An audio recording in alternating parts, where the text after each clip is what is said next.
Hello all, welcome back to another new video of learn with Bhavna. हम MSO 002 के important question and answers कर रहे हैं जो कि आपके जून 25 एग्जाम में आ सकते हैं। तो हमारे लास्ट के दो क्वेश्चन रहते हैं different types of correlation and SPSS software. तो ये दो क्वेश्चन है। इसके बाद एक और क्वेश्चन मैंने यहाँ पे ऐड ऑन किया है, वो है आपका मीन मीडियन मोड वाला, कि क्या इन तीनों के बीच में इंटर रिलेशनशिप है एंड सोशियोलॉजी में कैसे ये तीनों जो मेथड्स हैं मीन मीडियन एंड मोड के वो यूज़ किए जाते हैं, माई आर दे यूज राइट। तो ये वन ऑफ दी स्टूडेंट का क्वेश्चन था, सो आई थॉट कि मैं यहाँ पे पुट कर देती हूँ, सबकी हेल्प हो जाएगी। तो आपके अब तीन क्वेश्चन रहते हैं अलॉन्ग विद दीज टू। तो अभी हम क्वेश्चन 12 कर रहे हैं जहाँ पे हमें बात करनी है डिफरेंट टाइप्स ऑफ कोरिलेशन की। तो कोरिलेशन एक ऐसा टूल है जो सोशियोलॉजी में यूज़ किया जाता है। व्हेन द टूल इटसेल्फ, जो नाम है वो अपने आप में ही डिस्क्राइब करता है कि what does it stand for, right. तो यहाँ पे कोरिलेशन यूज़ किया जाता है जब दो या दो से ज़्यादा वेरिएबल्स होते हैं उनके बीच में रिलेशनशिप अंडरस्टैंड करने के लिए। तो सिंपलर वर्ड्स में अगर हम कहें तो रिसर्चर्स ये अंडरस्टैंड करते हैं with the help of correlation कि कैसे जो स्ट्रांगली पेयर है वेरिएबल्स के वो कैसे रिलेटेड है। कोई भी चीज़, अब ये वेरिएबल क्या है, ये चेंज हो सकते हैं कि दो चीज़ कैसे रिलेटेड है, कैसे लिंक्ड है, क्या उनके बीच में रिलेशनशिप है। फॉर एग्जांपल, क्या एजुकेशन और इनकम के बीच में कोई लिंक है, या अर्बनाइजेशन एंड क्राइम रेट्स के बीच में क्या लिंक है। तो ये वेरिएबल हो गए, यहाँ पे एजुकेशन एंड इनकम वेरिएबल हो गया। और इन दोनों के बीच में रिलेशन जब जानेंगे तो जो हम टूल यूज़ करेंगे दैट इज़ कोरिलेशन। अब कोरिलेशन को अंडरस्टैंड करने के लिए सोशियोलॉजिस्ट हाइपोथेसिस बनाते हैं, ट्रेंड्स को समझने की कोशिश करते हैं, ह्यूमन बिहेवियर सोसाइटी में पैटर्न्स जानने की कोशिश करते हैं। हावेवर ये भी इम्पॉर्टेंट है कि जो कोरिलेशन है उसका मतलब ये नहीं है कि कॉजेशन हो, मतलब कि दो वेरिएबल जो है वो एक साथ भी मूव कर सकते हैं विदाउट कॉजिंग द अदर। मतलब कि ऐसा नहीं है कि एक की वजह से ही दूसरा आ रहा है, दोनों अपने आप अलग अलग भी मूव कर सकते हैं, अलग अलग भी सोसाइटी में एग्जिस्ट कर सकते हैं without affecting one another. Now when we talk about types of correlation, तो several types है correlation के। nature, direction, strength of relationship को जानने के लिए तो different different types of correlation use में आते हैं। वहीं पे first हमारा correlation आएगा that is positive correlation। तो एक positive correlation तब use किया जाता है जब दोनों variables same direction में move कर रहे हैं। मतलब कि अगर कोई एक चीज़ increase हो रही है तो दूसरी चीज़ भी increase हो रही है, अगर कोई एक चीज़ डिक्रीज हो रही है तो दूसरी चीज़ भी डिक्रीज हो रही है। तो जो एरो है इंक्रीज इंक्रीज डिक्रीज डिक्रीज, ये सेम तरीके से वेरिएबल्स सेम तरीके से जब मूव करते हैं, फंक्शन करते हैं, तो वहाँ पे पॉजिटिव कोरिलेशन अकर करता है। फॉर एग्जाम्पल, एक पॉजिटिव कोरिलेशन हम देख सकते हैं एजुकेशन लेवल और इनकम में। जनरली क्या होता है कि जो जितना ज़्यादा एजुकेटेड है एक पर्सन उतना ही अच्छा वो अर्न कर पाते हैं। तो हम एक ये पॉजिटिव कोरिलेशन देखते हैं एजुकेशन लेवल एंड इनकम में। देन सोशियोलॉजिकली अगर हम देखें तो रिसर्चर पॉजिटिव कोरिलेशन को ऑब्जर्व करते हैं between urbanisation and access to health care. मतलब कि जितने भी अर्बन एरियाज हैं वहाँ पे बेटर हेल्थ केयर फैसिलिटीज़ है। अब आप एक अपने दिमाग में सिर्फ पिक्चर करो ये चीज़, आप दो एरो ले लो अपने हाथ में, दोनों को अपवर्ड मूव करो, मतलब कि पॉजिटिव साइड में मूव करो। अब आप इमेजिन करो एक अर्बन अर्बन सिटी, राइट, और वहाँ पे आप हेल्थ केयर को इमेजिन करो, देन डेफिनेटली आप एक पॉजिटिव रिलेशन देखोगे वहाँ पे। दोनों चीज़ मतलब कि एक अपवर्ड मूव कर रही है, बिकॉज अर्बनाइजेशन अर्बन सिटीज़ में जो हेल्थ केयर फैसिलिटीज़ है वो बेटर हैं, बेटर हॉस्पिटल्स हैं, डॉक्टर्स हैं, नर्सेज हैं। देन डेफिनेटली एक यहाँ पे हमें पॉजिटिव कोरिलेशन देखने को मिलता है between health care facilities and urban cities, same education level and income में भी। नाउ सेकंड आएगा अब नेगेटिव। अब जस्ट उसका ऑपोजिट आ गया पॉजिटिव कोरिलेशन का, नेगेटिव कोरिलेशन। तो एक नेगेटिव कोरिलेशन तब एग्जिस्ट करता है जब एक वेरिएबल इंक्रीज करता है और दूसरा डिक्रीज करता है। अगर हम अदर वर्ड्स में बोले तो दोनों वेरिएबल्स ऑपोजिट डायरेक्शन में मूव कर रहे हैं, राइट। फॉर एग्जाम्पल, जैसे पोवर्टी इंक्रीज हो रही है तो एजुकेशन डिक्रीज होती है। ऑफकोर्स अगर किसी भी एक कंट्री में, नेशन में, स्टेट में, सिटी में अगर वहाँ पे पॉवर्टी बढ़ रही है, इसका मतलब ये है कि वहाँ के लोग एजुकेट नहीं हो रहे हैं।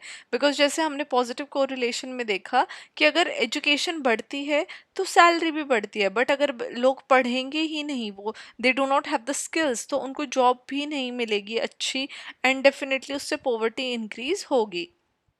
ना इससे सोशोलॉजिकल रिलेवेंस देखा जाए तो एक नेगेटिव कोरिलेशन ऑब्जर्व किया जा सकता है between social mobility and caste based discrimination. मतलब कि जैसे जैसे जो डिस्क्रिमिनेशन है वो घटता है, वैसे वैसे अपॉर्चुनिटीज़ लोगों के लिए अपवर्ड मूव करने के लिए, अपनी लाइफ को बेटर करने के लिए उनको और भी बेटर अपॉर्चुनिटीज़ मिलती रहती है। तो ये नेगेटिव कोरिलेशन का यहाँ पे एग्जाम्पल मैंने डाला है। थर्ड इज ज़ीरो और नो कोरिलेशन। जब कोई भी रिलेशनशिप एग्जिस्ट नहीं करता है वेरिएबल्स के बीच में, तो उसको ज़ीरो कोरिलेशन बोला जाता है। एक चेंज एक वेरिएबल में उसकी वजह से दूसरे वेरिएबल पे या दूसरे किसी भी फैक्टर के ऊपर कोई भी इफेक्ट ना होना, या कोई भी प्रेडिक्टेबल इफेक्ट ना होना जो कि हम पहले से ज्ञात नहीं कर सकते, राइट। तो वो यहाँ पे हमारा ज़ीरो या नो कोरिलेशन में आएगा। For example, shoe size and academic performance have no logical connection. मतलब इस चीज़ का आज तक कोई कनेक्शन नहीं बैठा है कि भाई जिसका शू साइज़ बड़ा है उसकी एकेडमिक परफॉर्मेंस बेहतर होगी, या जिसका शू साइज़ कम है उसकी एकेडमिक परफॉर्मेंस कम बेहतर होगी, राइट। तो इस तरीके का आज तक कोई भी लॉजिक नहीं बना, इन दोनों के बीच में कोई भी रिलेशन नहीं देखा गया है। तो इसको हम कहेंगे ज़ीरो या फिर नो कोरिलेशन। अब सोशोलॉजिकल रेलिवेंस में हम कह सकते हैं कि एक का जो फेवरेट फूड है और जो उनका पॉलिटिकल ओपिनियन है वो ज़ीरो कोरिलेशन हमें शो करता है। मतलब कि अगर कोई भी एक पर्टिकुलर पर्सन किसी भी पर्टिकुलर तरीके का खाना खा रहा है, तो हम उसके खाना खाने के पैटर्न से ये आइडिया नहीं लगा सकते हैं कि वो किस पॉलिटिकल पार्टी को सपोर्ट कर रहा है, उसका पॉलिटिकल ओपिनियन क्या है। तो यहाँ पे इसका कोई भी कोरिलेशन नहीं है, या फिर हम कोई भी इसमें रिलेशन एग्जिस्ट नहीं कर रहा है या हम नहीं देख रहे हैं। तो ये हमारा यहाँ पे आ जाएगा ज़ीरो या फिर नो कोरिलेशन। फोर्थ आएगा हमारा परफेक्ट कोरिलेशन। अब ये बहुत रेयर और आइडियल सिनेरियो में देखा जाता है जहाँ पे दो वेरिएबल्स कंप्लीट लीनियर रिलेशनशिप में हो। ये इधर हो सकता है परफेक्ट पॉजिटिव कोरिलेशन जहाँ पे दोनों वेरिएबल्स इंक्रीज या डिक्रीज हो रहे सेम रेट पे, राइट। अगर हम we are talking about perfect, तो हम कह रहे हैं कि एक ऐसा आइडियल रिलेशनशिप जो कि इंक्रीज हो रहे हैं बिल्कुल सेम रेट पे, सेम स्पीड से, या फिर परफेक्ट नेगेटिव कोरिलेशन जहाँ पे एक वेरिएबल इंक्रीज हो रहा है एंड सेम एग्जैक्टली तरीके से अदर वेरिएबल डिक्रीज हो रहा है, मतलब कि बिल्कुल सेम रेशो पे। तो यहाँ पे हम कह सकते हैं कि जो बिल्कुल सेम रेट या सेम रेशो पे हो रहे हैं कोरिलेशंस, वो हमारे परफेक्ट पॉजिटिव अगर दोनों की सेम डायरेक्शन है, और ऑपोजिट डायरेक्शन है तो perfect negative. For example, mathematics के अंदर जो टेम्परेचर है सेल्सियस या फ़ारेनहाइट में, उसका एक परफेक्ट कोरिलेशन है। लेकिन ऐसे एग्जाम्पल्स हमें सोशोलॉजी में देखने को नहीं मिलते हैं, बिकॉज ह्यूमन बिहेवियर बहुत ज़्यादा कॉम्प्लेक्स है। हम वो उसको सेम रेट पे जो मापने तोलने वाली जो शक्ति है वो इतनी भी नहीं होती है सोशोलॉजी में, सोशोलॉजिस्ट के पास। So it is really hard to find out, या फिर it is really hard to see perfect correlation within sociology. Fifth आएगा हमारा linear and non linear, that is curvilinear correlation. अब इसमें फर्स्ट है लीनियर कोरिलेशन, जहाँ पे जो चेंज है एक वेरिएबल में वो प्रोपोर्शनली रिलेटेड है चेंज इन अदर वेरिएबल। मतलब कि जब एक वेरिएबल में चेंज आता है तो directly same change other variable में देखने को मिलता है।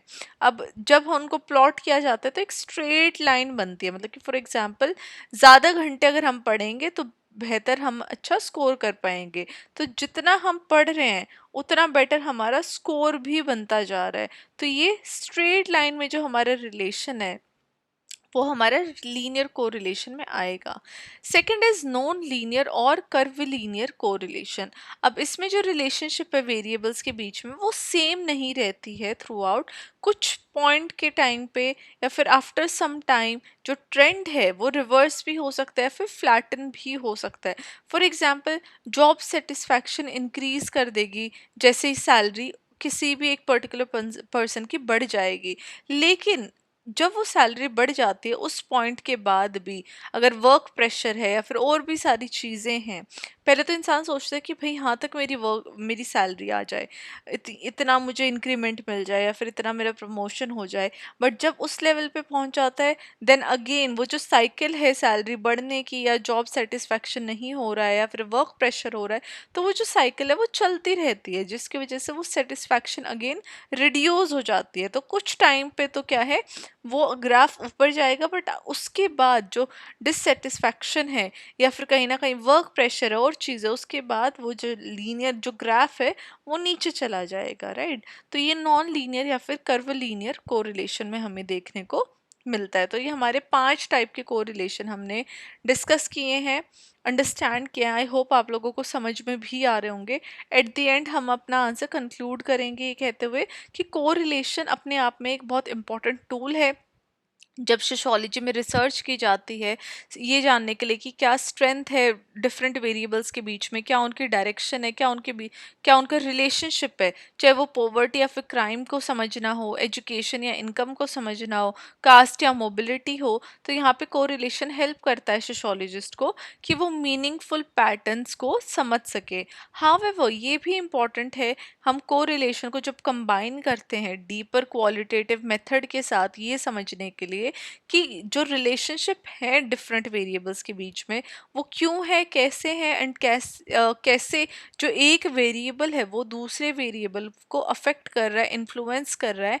एंड इसी के द्वारा जो सोशियोलॉजी के अंदर भी रिलेशंस बिटवीन डिफरेंट फैक्टर्स समझे जाते हैं। ऑफ कोर्स सोसाइटी में काफ़ी सारे ऐसे सब्जेक्ट्स हैं, टॉपिक्स हैं जहाँ पर डिफरेंट वेरिएबल्स के साथ जोड़ के जो एक रिलेशनशिप है वो समझा जाता है। एंड ऐसे ही सोशियोलॉजी के अंदर भी जो को रिलेशन है वो बहुत ज़्यादा इम्पॉर्टेंट है। एंड सोशियोलॉजिस्ट डेफिनेटली इस मेथड को काफ़ी ज़्यादा यूज़ करते हैं whenever they try to study society at different levels. तो ये हमारा क्वेश्चन 12 था। आई होप आप लोगों को समझ में आया होगा। अगर आपको मेरी वीडियोस हेल्पफुल लग रही हैं, आपको आपकी अंडरस्टैंडिंग डेवलप हो रही है, कॉन्सेप्ट क्लैरिटी आपको मिल रही है, तो प्लीज़ चैनल को सब्सक्राइब कीजिए, वीडियो को लाइक कीजिए। I will see you with the next question, question 13। Till then keep on studying, keep on watching all the videos जो कि आपको प्लेलिस्ट में मिलती जा रही है। And all the very best for your exam. Bye.